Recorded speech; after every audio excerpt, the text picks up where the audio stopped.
Olá, paz do Senhor. Estou eu aqui no projeto da leitura do livro O Andar no Espírito, O Andar no Poder, o papel vital da oração em línguas. E chegamos ao capítulo 2. No início de cada capítulo existe uma profecia vinda do Espírito Santo, que diz assim: Então, entre e me conheça pelo Espírito, e eu o levarei de glória em glória, alimentando com uma herança que o leva a conhecer como saciar a fome e o ardor dentro de você, para me conhecer diante do meu poder. Eu mostrarei a você estas coisas, mas você deve entrar na minha presença e permanecer ali até que eu o alimente. Você, com seu ministério, diz o Espírito da Graça. Eu sou o pastor Fábio e estou nesse projeto da leitura desse livro. Peço a vocês a compreensão, que se inscreva no canal, assine o sininho, pois eu vou estar lendo todos os capítulos desse livro, O Andar no Espírito, O Andar no Poder. Vamos iniciar o capítulo 2. A minha jornada pessoal através da revelação. Eu não me dei conta do plano de Deus para a minha própria vida até que me tornei um adulto. Quando era criança, não existia ninguém na minha vida que pudesse me ensinar a respeito disso. O início. Minha mãe era o que eu chamo de uma alcoólatra periódica. Ela morreu no início dos meus 50 anos, no início dos seus 50 anos de cirrose hepática. Meu pai era filho de pregador e eu só descobri isso anos depois de responder o meu chamado para o ministério. Quando já adulto, ele acabou enlouquecendo, passando a maior parte de sua vida entrando e saindo da cadeia. Quando eu já era maduro o suficiente para entender, minha mãe me disse que ele o expulsou de casa em torno de meus 2 anos, porque ele me batia muito. Posso me lembrar de esconder meu aviãozinho de brinquedo embaixo da minha cama. Mamãe tinha economizado seus centavos do mercado a fim de comprá-los para mim. Quando meu pai chegava perto, eu tinha que escondê-lo. Eu sabia que precisava fazer isso. Ele sempre me ameaçava dizendo que, que atiraria em mim com uma espingarda cheia de sal. Entretanto, não me lembro muito bem das surras. Quando eu estava crescendo, tive muitos outros pais temporários que vinham e iam. No entanto, não sabia muito sobre eles. Às vezes, os vizinhos iam à minha casa buscar a mim, meus irmãos e minhas 2 irmãs. Eles lavavam nossos rostos e nos punham no carro para nos levar à igreja. Era óbvio que éramos negligenciados. Nosso avô finalmente nos acolheu. Ele me fez de burro de carga durante os meus anos de colegial. E quando eu digo de carga, quero dizer carga mesmo. Quando entrei na Marinha dos Estados Unidos, estava em completa forma. Eu nunca tinha me exercitado nem feito um abdominal ou flexão em minha vida. No entanto, venci o campeonato de braço de ferro no meu navio. Também fui chamado para lutar boxe pela Marinha. Toda a minha força física e treinamento vieram do meu avô, que me fez trabalhar como um animal na minha adolescência. Ele era da época escolar rígida na educação dos filhos e eu nunca conheci muito bem sobre o amor de Deus. E nem pude chamar nada de exclusivamente meu. Quase toda a chance que meu avô tinha, ele me dizia: Você nunca vai ser nada na vida. Nunca. Você vai crescer para ser inútil, exatamente como foi o seu pai, Robson. Quando eu tinha 16 anos, um amigo meu que também era filho de pregador, me convenceu irmos a uma igreja pentecostal aos fins de semana, com o único intuito de encontrar garotas. Após a igreja, saímos para beber. Bem, a pregação do pastor não incomodava meu amigo, nem um pouco, mas começou a me afetar. Uma noite, fiquei tão tocado que fui até a casa do pastor depois que o culto havia terminado. Bati na porta e quando ele atendeu, eu disse: Acho que tem algo errado comigo. Isto é a necessidade de arrependimento, ele respondeu. O que você precisa fazer era aceitar Jesus Cristo como seu salvador pessoal. Então, falou para que me ajoelhasse perto da cadeira e me conduziu na oração do pecador. Eu deixei a casa do pastor me sentindo leve e feliz. E, da outra vez que saí com os meus amigos, recusei-me a beber com eles. Contudo, ninguém da igreja me seguiu para ficar cheio do Espírito Santo ou me ajudou a crescer na caminhada espiritual. As minhas boas intenções duraram por volta de 2 semanas. E então, voltei para o meu estilo festeiro de vida. Abandonei o colegial e saí de casa quando tinha 17 anos, para nunca mais voltar. Foi então que encontrei na Marinha. Logo depois que servi a Marinha, voltei para Deus numa igreja ultra santa. Foi lá que encontrei minha futura esposa Rosalie. Essas pessoas santas me disseram que o meu Pai Celeste, estava fazendo o mesmo que o meu pai natural havia feito comigo, punindo-me por cometer erros.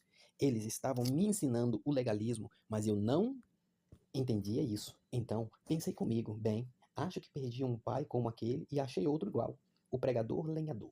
Subtítulo. No primeiro ano depois que me tornei salvo, tinha dificuldade de ficar na igreja, mas logo após me casar com Rosalie, fui batizado no Espírito Santo e nunca voltei para a minha vida sem Deus novamente. Eu nunca desejei voltar. Alguns anos mais tarde, nós nos mudamos para uma cidadezinha em Oregon, chamado Lapine, onde a única igreja que havia era uma igrejinha santa, que era muito mais rígida do que a nossa igreja anterior. Mas não havia nenhuma outra igreja ou reunião cristã. Arrumei um emprego em uma serraria e lá pregava. Todos, todo o meu ao meu redor, na serraria, viviam em pecado, mas Deus me fortaleceu a permanecer na fé. O inferno lançou tudo o que podia sobre mim para que eu me afastasse de Deus, mas por causa da mão sustentadora do Senhor permaneci. De vez em quando, um pregador vinha com um avivamento na nossa região. Quando isto acontecia, todos os 7 homens que puxavam a corrente comigo na serraria iam ao avivamento, porque eu já tinha feito um trabalho árduo com eles, tentando persuadi-lo a participar. A visão que me impulsionou ao ministério. Subtítulo.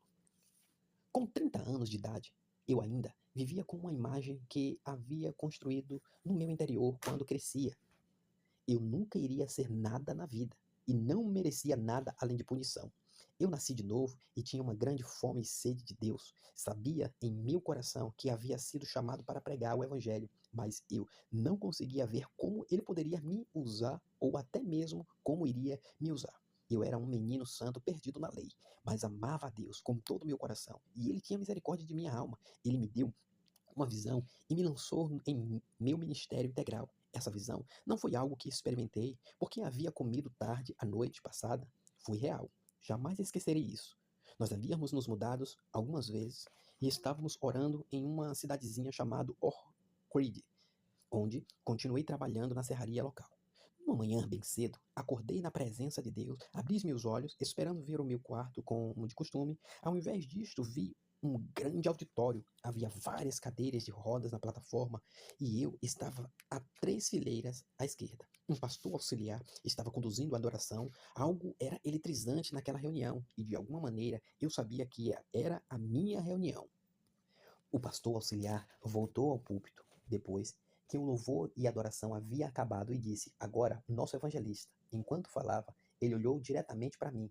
Eu tinha a minha Bíblia aberta, aliás, estava em Judas 20 e 21, e a passagem que mais tarde iria lançar nosso ministério. Vós, porém, amados, edificando-vos na vossa fé santíssima, orando no Espírito Santo, guardai-vos no amor de Deus, esperando a misericórdia de nosso Senhor Jesus Cristo para a vida eterna. Judas, versículo 20 e 21. Mas quando comecei a me levantar, o pastor auxiliar virou-se e apontou para a cortina do palco. Uma mulher loira surgiu na plataforma. Era óbvio que ela estava cheia do amor de Deus. E a reunião, o poder do Espírito Santo fluía dela como mel. Era tão espesso e doce que quase podia ser cortado. Eu me afundei na cadeira, desacreditado, pois sabia que aquela deveria ser a minha reunião. A mulher pegou o microfone e ministrou a graça de Deus lindamente. Então o poder de Deus desceu e todos se levantaram de suas cadeiras de rodas. O altar ficou repleto de pessoas confessando Jesus como Salvador e o culto inteiro foi cheio de poder e unção. Quando tudo acabou, o resto da multidão desapareceu. Apenas eu e esta mulher estávamos no auditório. Então ela olhou diretamente para mim e disse: Eu não sei porque Deus me deu este tipo de ministério. Algum de vocês, homens, deve ter falhado. Saí da visão tremendo, acordei Rosalie e contei tudo o que havia testemunhado na visão. Decidi que não poderia mais viver do jeito que eu estava vivendo, dividido entre o meu chamado para pregar e os meus profundos sentimentos indignos. Dentro de mim, eu estava sendo fortemente derrotado. Eu disse à minha mulher: eu tenho que atender o meu chamado para o ministério, afundar, nadar ou afogar. Se nós comermos feijão, dormirmos embaixo da árvore, ou vestirmos as crianças com roupas de saco, você ainda vai comigo? Rosalie disse que sim. Então juntos, naquela manhã, ela e eu decidimos ir. Não importa o que acontecesse, nós seguiríamos a Deus. 2 semanas mais tarde, pedi demissão do meu emprego para dar tempo integral ao ministério. O quarto de oração, subtítulo. Tendo saído do meu emprego na serraria, eu não sabia o que fazer com o meu tempo. Então pensei sobre a igrejinha que eu e Rosalie tínhamos começado há apenas alguns meses. Embora eu houvesse começado a igrejinha, eu pedia a um ministro de uma outra cidade que viesse toda semana para pregar. Naquela época, eu ainda não tinha coragem de fazê-lo. Os cultos eram realizados numa construção antiga, um local para boliche. Eu tinha separado recentemente um cômodo de 2 por 2 metros quadrados com divisórias, o qual já tinha sido uma cantina, transformando assim em um minúsculo berçário. Decidi que iria usar aquele quartinho como meu quarto de oração. Então pensei que, de alguma maneira, se orasse a mesma quantidade de horas que normalmente trabalhava, Deus iria me pagar, suprindo as nossas necessidades. Então, não imaginava o quão difícil seria cumprir minha decisão de orar 8 horas por dia. Naquela primeira manhã, eu entrei no quarto, fechei a porta, ajoelhei-me e comecei a orar em inglês. Oh Deus, agora eu estou com tempo integral no ministério. Oh Deus, mantenha a nossa despensa cheia. Não permita que nossos filhos passem fome. Use minha vida, Deus. Por favor, usa-me. Passei muito tempo implorando a Deus. Eu era apenas um menino santo que ainda não havia aprendido quase nada sobre a fé. Eu orei por tudo o que pude pensar, por todos os missionários ao redor do mundo que eu conhecia e até mesmo passei um tempo amaldiçoando as baratas no quarto, ordenando que elas morressem em nome de Jesus Cristo. Mas, apesar de tudo, do meu esforço, esgotei as súplicas de oração em apenas 15 minutos. Então, apenas para sobreviver às longas horas que viriam pela frente, as quais me comprometi a orar, comecei a orar em línguas. Eu não comecei a orar em línguas por saber que era algo bom a fazer, mas a verdade é que eu nem sabia se era biblicamente correto. Algumas pessoas santas haviam me dito que eu não poderia orar em línguas quando quisesse, embora tinha ouvido de outras que eu poderia, sim, usar as línguas como linguagem de oração. Eu não tinha certeza de qual pensamento estava certo e tudo o que sabia é que tinha que ficar naquele quarto, porque havia me demitido do meu emprego. Comecei a orar em línguas naquele primeiro dia, naquele quarto, apenas para matar as horas. Finalmente, a sirene da serraria tocou. Às 10 horas. Era a hora do intervalo. Corri até ao café, comi algumas roscas e voltei rápido para o meu quarto de oração. Na minha cabeça, eu tinha que estar em posição para oração em 15 minutos. Mas na mesma hora em que os trabalhadores da serraria recomeçavam seus trabalhos. Continuei orando em línguas, orei o que parecia várias horas, mas ainda nem era meio-dia. Então, o apito da sirene, apito da sirene da serraria me trouxe de volta à realidade do trabalho diário dos meus amigos e da escolha radical que eu tinha feito para mim mesmo.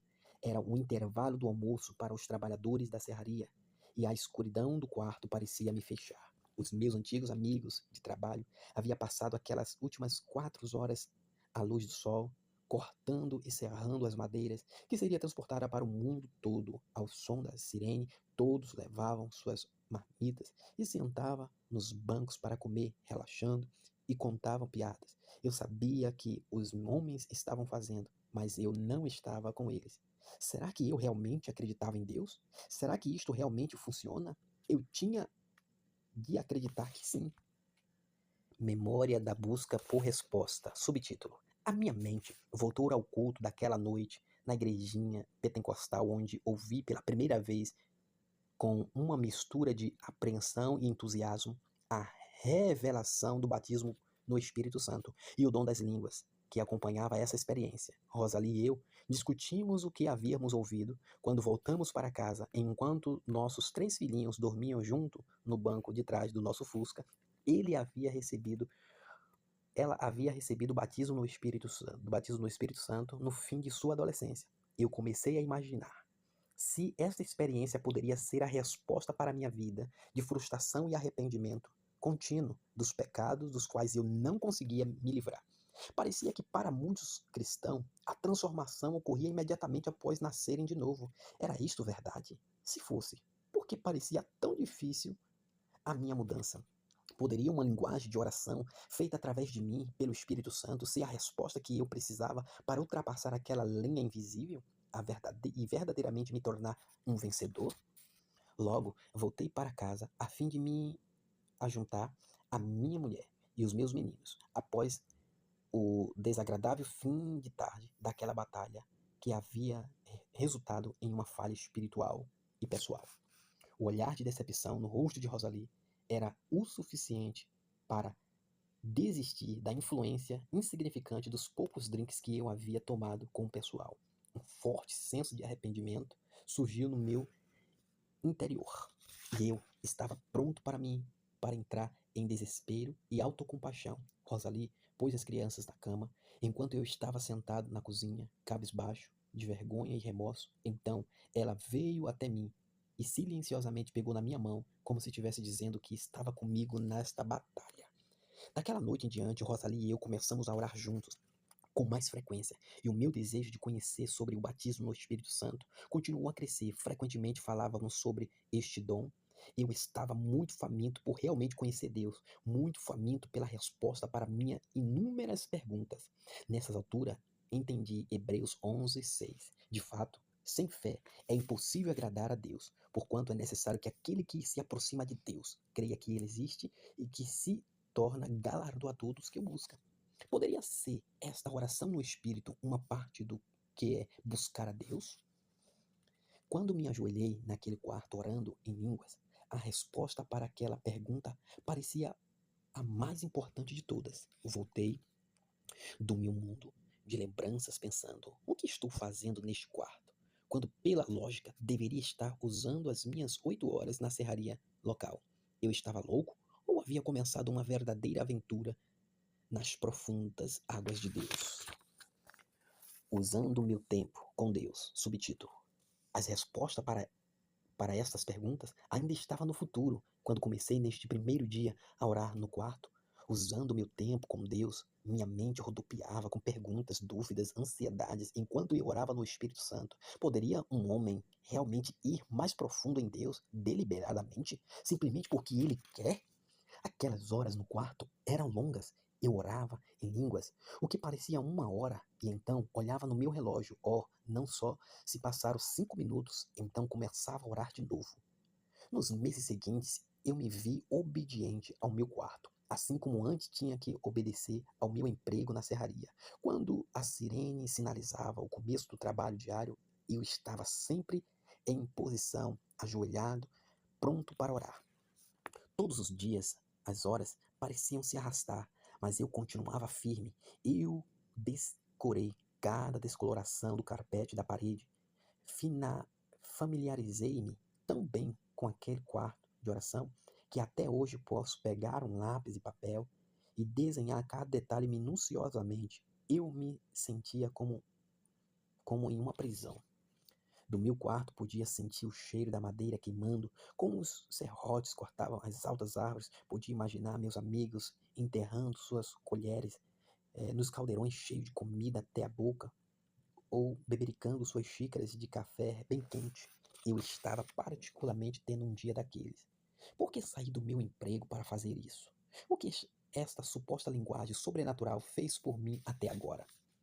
O meu homem espiritual se manifestou e disse a palavra para as minhas emoções inconstantes. Deus é um galardoador daqueles que o buscam diligentemente. Hebreus capítulo 11, versículo 6. Então, na minha mente, passaram contínuas imagens das minhas falhas aparentemente sem fim. Eu me achei engastado com as emoções que aquelas lembranças me trouxe. Oh Deus, eu clamei, que estas palavras sejam verdadeiras. Gradualmente, a paz começou a acalmar minha mente turbulenta. Deus não havia me dito para desistir do meu emprego e orar no Espírito por 8 horas todos os dias. Foi uma decisão que eu tomei em um momento de desespero. Eu queria mais de Deus, mas não estava certo de como conseguir isso. Por ler a palavra, aprendi que a minha linguagem de oração me foi dada para a minha edificação e que eu podia orar mistério, mas eu não havia tido o entendimento do que realmente aquelas verdades queriam dizer. Mesmo assim, estava determinado que, se fosse possível edificar-me por orar em línguas até a minha mente fosse capaz de receber mistérios divinos, era isso que eu iria fazer. Uma pausa bem-vinda. Subtítulo: Então continuei orando hora após hora, lenta, horas, dias, após longos dias. Aproximadamente 2 meses se passaram de modo muito devagar. Então, uma mulher que eu havia conhecido no estudo carismático da Bíblia soube a respeito do que eu estava fazendo. Ela veio para a igreja um dia e bateu na porta do meu quarto. Irmão Robson, ela me chamou. Soube que você tem orado todas estas horas e dias? Sim, senhora. Eu quero saber, ela disse. Você pode ver qualquer diferença? Como assim? Diferença no meu andar com Deus ou o quê? Perguntei. Não, só quero saber se você pode ver alguma diferença. Na realidade eu posso, respondi. Você se importa de compartilhar comigo? De maneira nenhuma, eu disse. Minha língua está cansada, minha garganta está seca e o meu queixo doendo. Ela replicou nervosa. Com licença, tenho que ir. E este foi o fim daquela conversa. Outros meses, Outro mês se passou, vagarosamente. Já fazia 3 meses que eu estava trancado orando. Aquela mesma mulher voltou e bateu na porta do quarto. Irmão Robson, ela disse. Você conhece a igreja que eu frequento? Sim, senhora, conheço. Falei. Você sabe que eles não acreditam em oração em línguas? Sim, eu sei disso. Bem, haverá neste fim de semana um encontro na minha igreja com testemunhos no qual pessoas de vários estados se reunirão para contar as boas obras que Deus fez por elas. Você gostaria de vir? Eu pensei, pode ter certeza que estarei lá. Eu usaria qualquer desculpa para sair deste quarto. Eu disse a ela, nos veremos lá. Corri para casa, troquei a roupa e fui rapidamente para a casa onde as pessoas estavam fazendo um estudo matutino da Bíblia. Cheguei atrasado para o encontro, por isso eu não sabia que a senhora sentada ao meu lado tenha entrado usando uma bengala que havia sido posta em um canto por alguém. Eu não tinha ideia de que a mulher era manca de uma perna. Sentei-me lá, esperando que o pregador começasse sua mensagem. Eu estava muito entusiasmado, pois já fazia 3 meses que eu estava trancado no quarto de oração. Agora eu não só estava com outras pessoas, mas também iria ouvir uma mensagem ao vivo, ensinada por uma pessoa de verdade. Mal podia esperar. Finalmente o homem se levantou para falar, segurando uma enorme pilha de anotações. Se suas anotações estivessem num rolo, poderiam se desenrolar até o fundo da casa. Não demorou muito para ele pôr um novo significado para não ser cheio com o Espírito Santo. Com uma linguagem rebuscada e uma voz antipática monótona, o homem discursou sobre Jesus, o mensageiro celestial, as águas turbulentas da humanidade e o Deus onipotente. Sentado na minha cadeira, pensava: o que estou fazendo aqui? Isso é horrível. Preferiria voltar para o meu quarto de oração. Deus aparece inesperadamente. Subtítulo: Minha mente devagou várias vezes durante aquele encontro. Eu não sabia o que fazer comigo mesmo. E para me entreter, comecei a chacoalhar minha xícara de café para ver os anéis que se faziam em ondas até o canto da xícara. Em meio a muito tédio, olhei para a senhora sentada ao meu lado. Não tinha ideia de que qualquer coisa estava para acontecer. Não senti nenhuma unção, não senti nada, mas quando olhei para essa mulher, de repente, vi suspender-se entre mim e ela o que parecia um raio-x da cavidade do quadril de alguém. A cavidade tinha uma substância escura em volta da cabeça do fêmur, estendendo-se de 8 a 9 centímetros para baixo da perna. Quase derrubei minha xícara em espanto.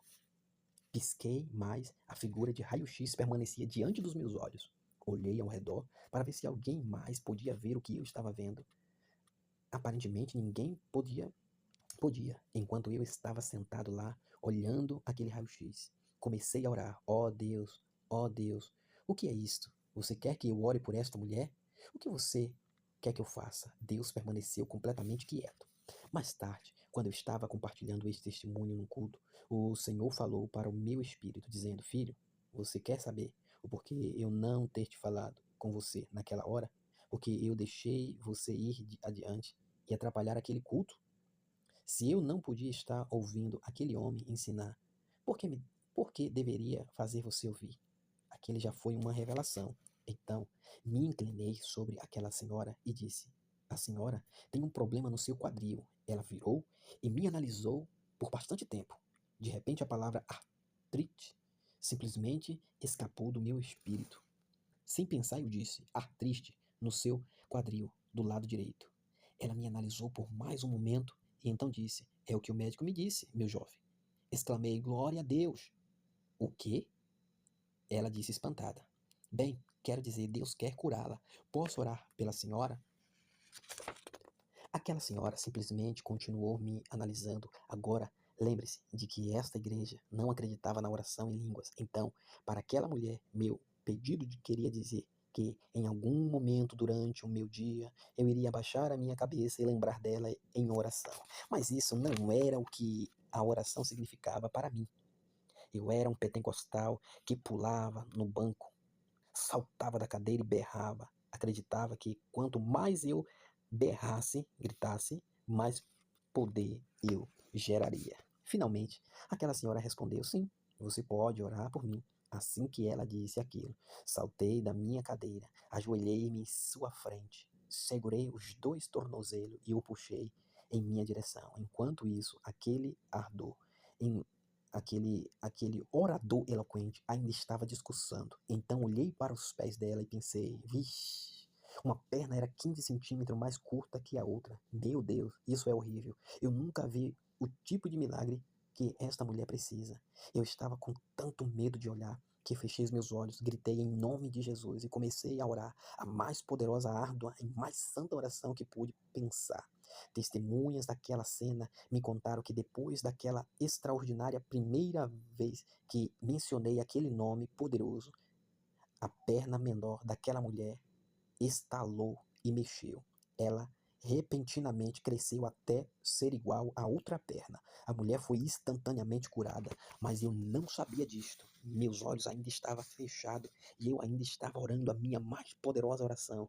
Quase arranquei aquela mulher de sua cadeira, derrubando-a no chão. No caso, as pessoas ao redor não me tiveram feito soltar seus tornozelos, mas Deus não precisava da minha ajuda. Ele fez aquela perna crescer sem que eu me desse conta. Quando eu finalmente abri meus olhos e vi o milagre, estava tão tocado quanto todos ao redor. Quando comecei a orar por aquela mulher, o homem que estava falando pediu ao seu auxiliar silenciosamente: vá pegar aquele cara e dê um jeito nele.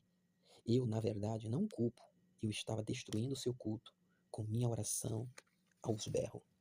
O auxiliar se dirigiu àquela confusão e, de acordo com as testemunhas, a cena que chegou a tempo de ver o milagre. Ele estava prestes a me puxar dali quando viu a perna da mulher crescer 15 centímetros. Então, ao invés de interromper a confusão, este homem ficou emudecido e admirado. Ele nunca tinha visto um milagre antes. Ele nem mesmo falava em línguas. Em termos sobrenaturais, este homem não acreditava em absolutamente nada. Ao ver aquele milagre, ele ficou sem palavra. Veja como o tempo de Deus é perfeito. Então, o orador, com a sua linguagem rebuscada, terminou sua mensagem com uma pergunta: qual foi o acontecimento mais maravilhoso que pôde ser atribuído como algo vindo de Deus em sua vida? Enquanto todos estavam imaginando o que aquilo significava, o auxiliar respondeu à questão do homem, apontando para a senhora, que havia sido curada, e afobado disse: Aqui, a cura desta senhora foi, com certeza, o acontecimento mais maravilhoso que ele já havia visto. Após este culto, o pregador veio até aquela senhora e tentou dizer: Senhora, Deus não faz milagre nestes tempos de hoje. Mas aquela senhora replicou: Você quer apostar, filhinho? Você quer apostar? Então ela agarrou sua muleta e começou a andar ao redor da sala. Ela balançava a muleta para frente e para trás, para impedir que alguém chegasse mais perto dela, enquanto mostrava a eles o quão bem o seu quadril curado estava funcionando. Quando o culto acabou, toda a congregação participou de um banquete especial na igreja. Por alguma razão, eles não me convidaram. Eu imagino o porquê, mas Deus não precisa que eu fosse convidado para que os seus propósitos fossem cumpridos. Entretanto, aquela senhora foi convidada. Antes que as pessoas encarregadas pudessem fazer alguma coisa, aquela senhora pulou e deu seu testemunho no banquete. Depois de terminar, ela gritou: "E o que Deus fez por mim, Ele fará por vocês." O lugar foi à loucura, com tal entusiasmo. Mais tarde, uma mulher que estava participando do banquete procurou por aquela senhora. Esta mulher havia sofrido um acidente de carro e agora não podia abaixar-se. "Você acha que Deus poderia me curar?" ela perguntou. A senhora replicou: "Acho que sim. Vamos chamar aquele homem que orou por mim." Naquele momento eu já tinha ido para casa, trocado a roupa e estava ocupado trabalhando no quintal. Um telefone tocou, era a senhora que havia acabado de receber o milagre. Ela me explicou a respeito da condição da outra mulher e me perguntou se ela poderia vir até a minha casa para que eu orasse por ela. Eu iria dizer: "Você pode trazê-la e qualquer outra pessoa que você quiser." Eu ainda estava perdido no Espírito Santo, mas então o Espírito Santo falou ao meu espírito bem alto: "Vá até o auditório principal da igreja." E eu disse à mulher: vocês na sua Encontro você e a sua amiga na igreja." Houve um silêncio do outro lado da linha. Depois de um tempo, eu ouvi as duas mulheres cochichando e a senhora disse-me: "Tudo bem, nós nos encontraremos na frente da igreja." Quando eu cheguei na igreja, as duas mulheres vieram ao meu encontro e tentaram me levar para o quarto no porão da igreja, longe de todo mundo, mas eu continuei falando o que o Espírito Santo estava dizendo no meu espírito: "O auditório principal. Nós temos que ir ao auditório principal." Finalmente, aquela senhora concordaram e me levaram ao auditório principal, onde as pessoas ainda estavam reunidas em círculos, confraternizando-se. Eu fiquei lá olhando para aquelas pessoas. Eu não sabia o que dizer. Eu só estava lá porque estava obedecendo o Espírito Santo. O auxiliar que havia testemunhado o milagre disse: "Bem, eu acho que este homem quer dizer alguma coisa." Eu pensei: "Eu quero?" Eu nunca havia pregado antes e estava com medo. Todos olhavam para mim com cordialidade. Timidamente, eu comecei a dar o testemunho daquela senhora. De repente, o Espírito Santo veio sobre mim e eu estava envolto na maravilhosa, poderosa presença de Deus, e o dom da fé veio sobre mim.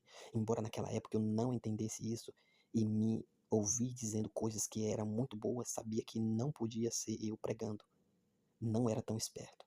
Eu queria sair de meu corpo e fazer anotações. Então, quando o dom da fé ainda estava em operação, olhei para um jovem. Quando eu estava indo até ele, a região do seu ombro se tornou transparente como um raio-x e no espírito eu vi a junta do ombro e o problema que havia lá. O jovem só podia levantar um pouco o braço.